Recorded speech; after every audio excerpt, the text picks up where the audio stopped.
Hey everyone, it's Randy Hatata, broker for Xpand Realty, bringing you your November Las Vegas housing update.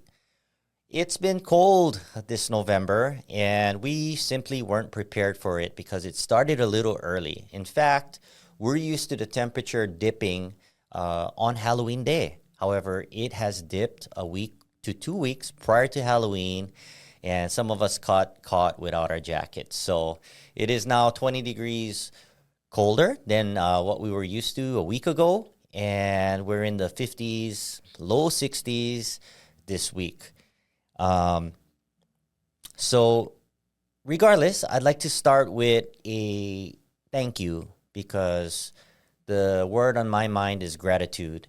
And with 16,000 realtors in the Las Vegas market, I just want to thank you for the opportunity to work with you guys. If you've worked with me, there's a lot of good realtors again out there, but I do appreciate your support.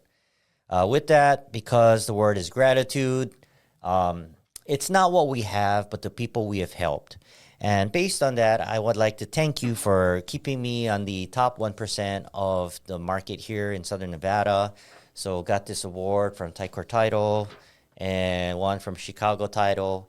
But again, thank you. I couldn't do this without you and the Xpand teams, but words of appreciation. So just understand that you guys are very important, and that's why we continue doing this. So jumping into our Las Vegas, let's start with some updates happening here in Las Vegas. And as you guys probably know, the sports world has changed Las Vegas as we know it. And not only are we the entertainment capital of the world, but we are now considered the sports capital of the world, coming from a new article from USA Today. And if you didn't know, the Oakland Athletics finally surrendered their Oakland name, and now they're just Athletics, soon to be Las Vegas Athletics. So we're excited for that, and hopefully NBA will be trailing right after them. So this is the real deal, and Major League Baseball's coming to Las Vegas. Another change that has been in the works, in the makings, if you live in Las Vegas or visiting Las Vegas, you may have seen a car with a bunch of cameras driving around town. And we have a local autonomous vehicle company testing driverless robotaxis. Yep, driverless robotaxis. So regardless how I feel about that, it's happening, and the company is called Zoox. So again, that's a big trend here happening in Las Vegas. I know I've seen them in Arizona and other states as well, but soon you may be riding in a driverless car as a passenger. Another cool thing is that Las Vegas ranks among the top U.S. cities for business incentives. Yep.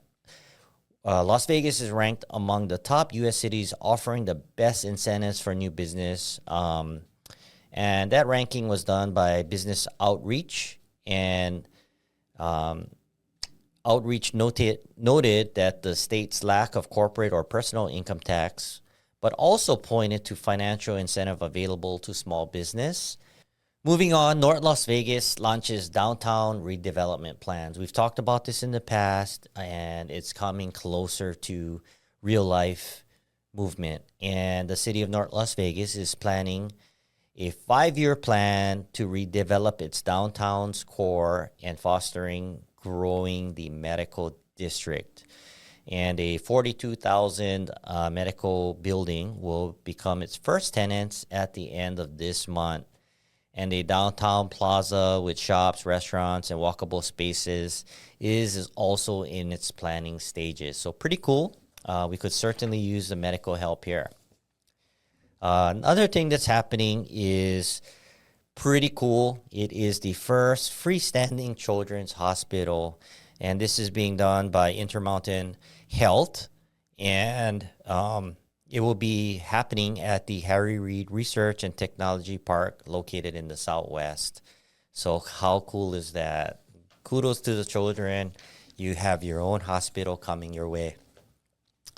Nevada State University announces some campus expansion plans, and they currently have 7,500 students, and they want expecting to see their enrollment grow to 20,000 students by the year 2047. And they have 450 acres of vacant land in Southeast Henderson, and they're working with some smart growth initiatives. So super cool. We love the education as well. All of this leads to growth of the Southern Nevada area. This was a cool post that I followed, and it just stated that Las Vegas is one of the easiest commutes, in the country as compared to Los Angeles, San Francisco, and other areas. And this was done by a Lyft study.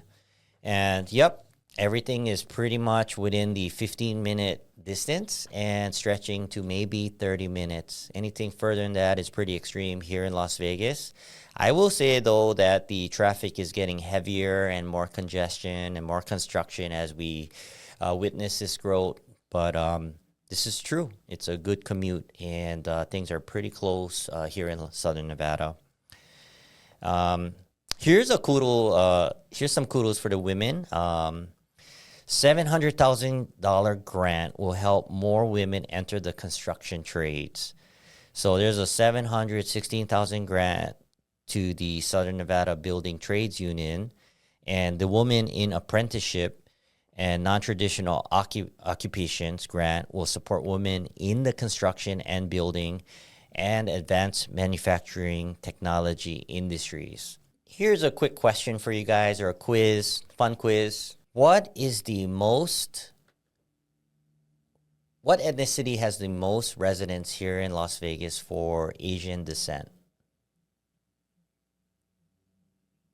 You're probably wrong, because the answer is Filipinos. And Clark County, based on this, is considering designating a Filipino town cultural district. We already have Chinatown, we have a small Koreatown, and now we may have a soon-to-be Filipino town. How cool is that? I love Filipino food. The corridor would run along Maryland Parkway from Flamingo to Desert Inn, and would celebrate vibrant Filipino culture and businesses in the area. And just so you know the count, there's an estimated 200,000 Filipinos here in Southern Nevada. And I have a lot of friends that are Filipino, so kudos to you Filipino people, Filipino friends.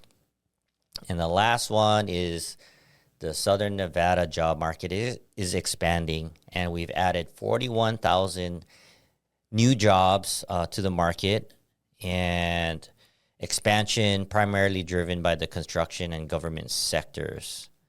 So pretty cool stuff. A lot of the development that they're referring to is $30 billion in development. And we've talked a lot about this, and that's why we talk so much about sports and business, is because it's all correlated to real estate, commercial and residential. But with all of these projects, it takes people to run them, and these people need to live somewhere. And that's where we come in with their housing needs. So that's how it all correlates.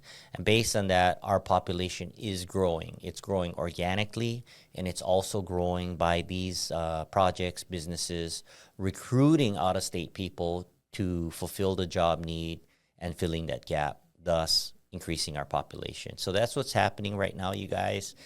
Good to know, and that's the correlation between all of this and real estate. So again, probably what you've been waiting for is what's going on with housing and what are our numbers. So jumping right in, single-family residents are up to 1,918 units sold. And I was pretty shocked because I expected a slower November, meaning October numbers, than the month before. And we had actually a positive 127 closings from last month. Pretty cool. And that's up 12.9% from last year. Based on that, our median price point actually went down. So, trying to figure this out is not as simple as it may sound, but our median price point went down about $5,000, making our median price point $475,500. So there you go. Big number to understand. New listings are up by a little bit, 37 new listings, making new listings 2,867 listings. And the new listing price point has not changed. We're still at that 500,000 mark. So that is for people posting new listings. That's the median number. The big number that we have been tracking is units available. How many for sales out there in the marketplace. And we're up 326 listings, making our listing count 5,784 listings. And believe it or not, that is up 37% from last year. That's a huge jump. Now, what's strange is that our effective availability, our month supply, has not changed. We're still at a 3-month supply of inventory. And I know it's a broken record, but I'm going to say it again. A 3-month supply of inventory is normally a balanced market here in Las Vegas, favoring both the buyer and seller and balanced negotiations. It certainly doesn't feel that way from a user standpoint or a practitioner standpoint. It certainly feels like a market that has been favoring the buyers, but this is what we're dealing with. And I think it's because we have the buyers, but again, they've been slowly increasing and pulling the trigger, thus closings have gone up. But a lot of the buyers are used to that, 3-4% interest rate. So hopefully that's about to change. And just so you know, the Fed did slash rates by another quarter point. And hopefully that affects mortgage rates soon and reactively decreasing mortgage rates. And if that mortgage rates decrease, I think we're going to even get a higher amount of units sold. So we're looking forward to that. So how that applies to you depends. And if you need more information on that, we're happy to consult you on that. As far as condos, pretty interesting movement as well. Our units sold has also gone up by 54 units, making units sold from October, 540 units sold. Our median price point actually went up by $5,500, contradictory to our single-family market, making our median price $315,000. Our new listings is at 830 new listings. That's about 10% up from last year. And our units available went up 68 units, making our units available 1,800 units. That is up 50% from last year. On the flip side, our saturation rate, our effective availability actually went down by 0.3 month, making it a 3.3 month supply of inventory, up 32% from last year. So condos have actually picked up in sales, in median price point, and inventory is dropping, meaning that there is good demand for condos right now, even in this volatile market. And supply, although going up, is being bought. So investors or condo owners, important information to know. Buyers, also important information to note, so you can follow these trends and understand if you're getting in a market to buy a condo, where things are trending, right? And that's pretty much all I have for the numbers. We can go over rental numbers on another podcast. If you have any questions or concerns, please comment below. And if you have any requests, please comment below so we can create a video addressing that. Again, I appreciate your support, and I'm going to opt out from talking about politics, but the election's over, guys, so we'll see what happens. You guys take care. Have a great day.